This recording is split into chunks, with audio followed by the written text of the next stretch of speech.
Now we turn to the high-profile case before the Supreme Court today, where the justices questioned if the government can track a suspect using a GPS device without a warrant.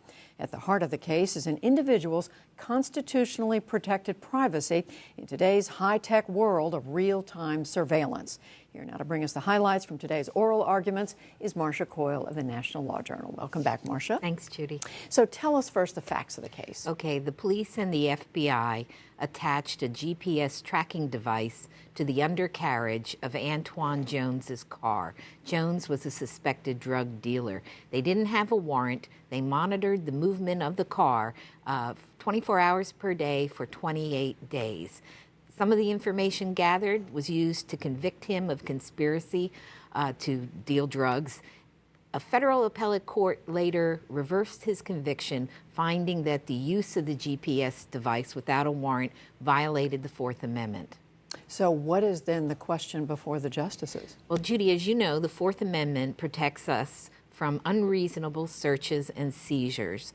The Supreme Court has said in determining whether a search or seizure was unreasonable, you have to look at the individual's expectation of privacy. And was that expectation reasonable in itself? So the question here is, was there a reasonable expectation of privacy on the part of Jones that the police could not use the GPS tracking device? So how is new technology, now GPS has been around for a while, it's not one of the newest of the new, but how is new technology playing into this argument? The court actually faced the new technology a bit last year when it took up a case involving text messages on a pager. And the lower courts are struggling with police use of information from cell phones, smartphones, computers. It's a very unsettled area of the law. The GPS tracking device has troubled lower courts as well. So lower courts in particular and police are looking for some guidance from the Supreme Court in this particular case. So it sounds like today, from what I read, the justices were asking a lot of questions. It was a very active argument. It was the government that brought the appeal to the Supreme Court since they lost below. And Deputy Solicitor General Michael Dreeben, representing the government, told the justices that earlier Supreme Court cases have said there is no reasonable expectation of privacy when you travel on public roads.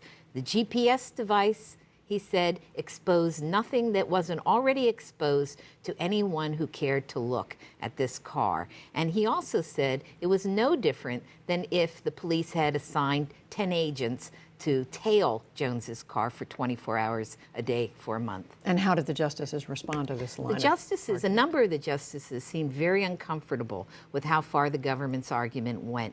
Justice Breyer, for example, said, if you win, you would be able to monitor the movements of every citizen in the United States. And that suggests sort of an Orwellian 1984 scenario.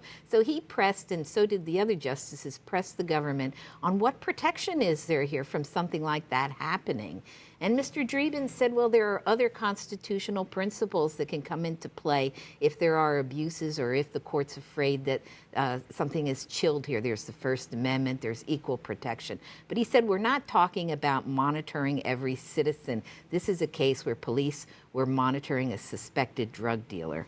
And it almost sounded as if, from what I was reading, that when the attorney for the plaintiff came before for the man who had been convicted, came before the justice, they were almost helping his attorney make his argument. I think they actually gave him an equally hard time in some respects. Stephen Leckar was representing Mr. Jones, and of course he disagrees with the government. He said no one expects the government to surreptitiously, without a warrant, attach a tracking device to your car and monitor you. Justice Ginsburg said, well, you know, many cities have cameras attached to traffic lights, and they monitor the movement of cars to look for traffic violations. But Mr. Leckar insists that what's different here is this is a physical invasion of property.